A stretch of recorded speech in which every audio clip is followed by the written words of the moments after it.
Very long non-conducting cylindrical shell of length L is free to rotate about its fixed axis.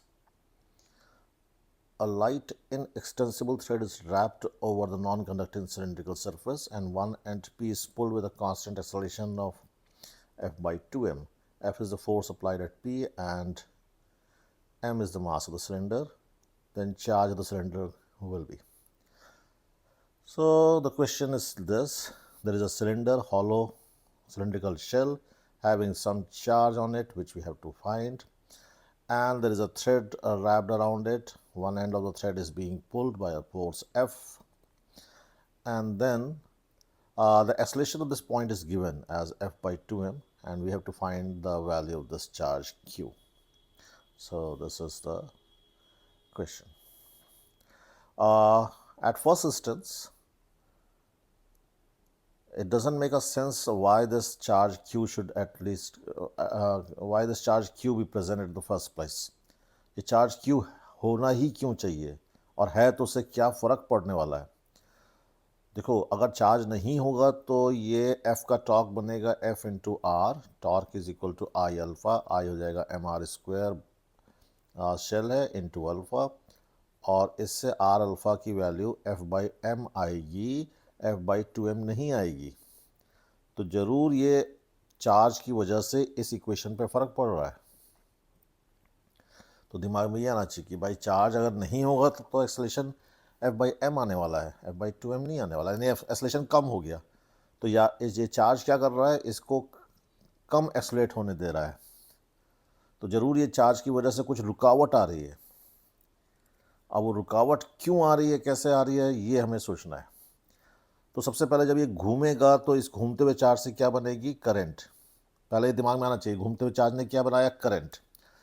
अब ये current पूरे cylinder में, ये current पूरे cylinder में ऐसे लेंथ वाइज ऐसे घूम जाएगी, क्योंकि ये एक एंड देख रहा है, तो ये करंट ऐसे घूम जाएगी। तो ये करंट, घूमती हुई करंट एक सोलेनॉइड बना देगी।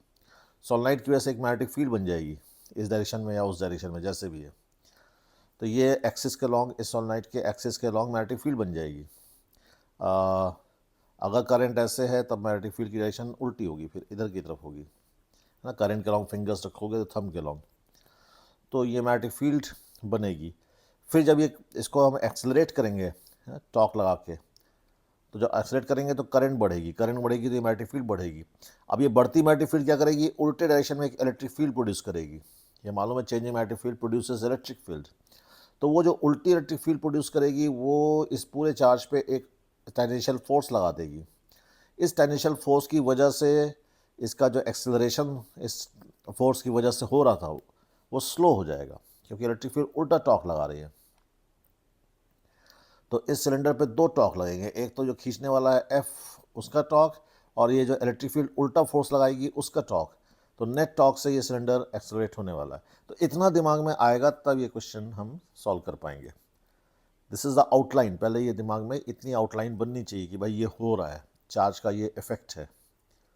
ओके, सॉल्व कैसे करना है, लेट्स डू दैट। तो सपोज करो किसी इंस्टेंट पर एंगुलर स्पीड ओमेगा है इसकी, और चार्ज Q है। तो इस चार्ज Q को जब घुमाएंगे तो इस घूमते हुए चार्ज से करंट बनेगी। करंट कैसे निकालेंगे, किसी भी सेक्शन से पर सेकंड में जितना चार्ज जाता है वो करंट होती है। तो मान लो ओमेगा इतना है कि एक सेकंड में 10 चक्कर लगा रहा है सपोज, तो ये Q 10 टाइम्स इस सेक्शन से पास हो जाएगा एक सेकंड में, तो 10Q करंट बन जाएगी। अब 10 तो मैंने ऐसे अज्यूम किया है, 10 की जगह क्या यूज़ करेंगे, फ्रीक्वेंसी यूज़ करेंगे कि एक सेकंड में कितने चक्कर लगा रहा है, तो दैट इंटू Q उतनी करंट बन जाएगी। तो करंट कितनी बनने वाली है, करंट बनने वाली है फ्रीक्वेंसी इंटू Q। अब फ्रीक्वेंसी कितना होगा, एक सेकंड में कितना चक्कर लगाएगा, तो एक सेकंड में ओमेगा एंगल चल रहा है और हर 2 पाई एंगल में एक चक्कर है, तो ओमेगा बाई 2 पाई इतने चक्कर लगेंगे पर सेकंड इंटू Q, तो इतनी करंट बन गई। अब इस सिलेंडर की लेंथ जो कि इस फिगर के परपेंडिकुलर है वो गिवन है L, तो अगर उससे मैं डिवाइड कर दूं तो ये करंट पर यूनिट लेंथ आ गई। अब ये जो करंट है ये सोलेनॉइडल करंट है, सोलेनॉइड जैसी करंट है। तो इससे जो मैग्नेटिक फील्ड बनने वाली है म्यू नॉट एन आई, ये फॉर्मूला होता है सोलेनॉइड का। एन आई का मतलब है कितनी करंट यूनिट लेंथ में जा रही है, क्योंकि n means number of turns per unit length, तो ni मिलके हो जाएगा कितनी करंट यूनिट लेंथ में जा रही है, जो हम यहाँ निकाल चुके हैं। तो रख दें अगर म्यू नॉट और ni की जगह ओमेगा q बाई 2πl, तो ये मैग्नेटिक फील्ड बनी। अब ये मैग्नेटिक फील्ड चेंज होगी, क्यों? क्योंकि ओमेगा चेंज हो रहा है। ओमेगा इसलिए चेंज हो रहा है क्योंकि अल्फा है, तो ये मैग्नेटिक फील्ड चेंज हो रही है। अब मालूम है चेंजिंग मैग्नेटिक फील्ड क्या करती है, एक इलेक्ट्रिक फील्ड बनाती है जिसका फॉर्मूला है R/2 dB/dt। ये EMI में पढ़ते हैं हम लोग, है ना। तो इसको अगर अप्लाई करें तो R/2 dB/dt, इसको डिफ्रेंशिएट कर दो तो म्यू नॉट Q/2πl, तो कांस्टेंट है सब, ओमेगा का डिफ्रेंशिएशन अल्फा। तो इतनी इलेक्ट्रिक फील्ड बनी। ये इलेक्ट्रिक फील्ड क्या करेगी, चार्ज पे एक फोर्स लगा देगी, टेंजेंशियल फोर्स, क्योंकि टेंजेंशियल इलेक्ट्रिक फील्ड है ये। तो इतना फोर्स लग गया इंटू Q, तो Q का स्क्वायर हो गया। इस फोर्स से क्या बनेगा, एक ऑपोजिट टॉर्क बन जाएगा। तो टॉर्क के लिए R से मल्टीप्लाई कर दिया, तो इतना टॉर्क बना। अब इस सिलेंडर पे दो टॉर्क लग रहे हैं, एक तो बाहर से खींचने वाले का टॉर्क F/R, और ये जो इलेक्ट्रिक फील्ड का टॉर्क है ये अपोज करेगा।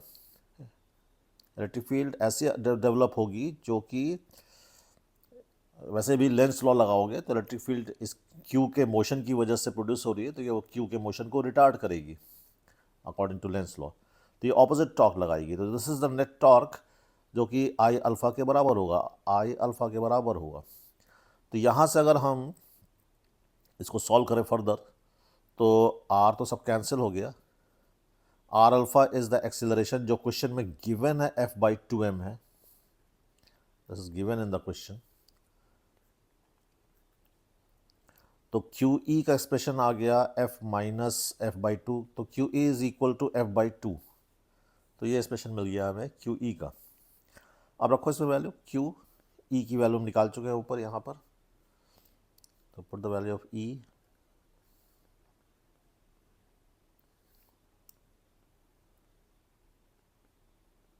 Is F/2।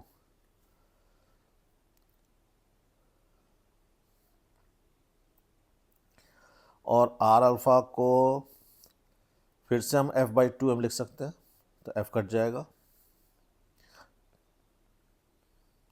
R alpha is again acceleration which is given as F/2m.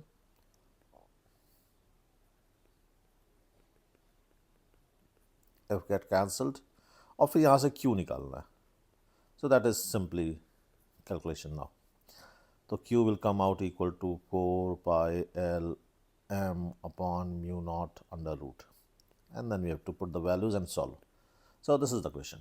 Simple था, simple only when you've got this idea कि इस Q का effect क्या होने वाला है. Okay.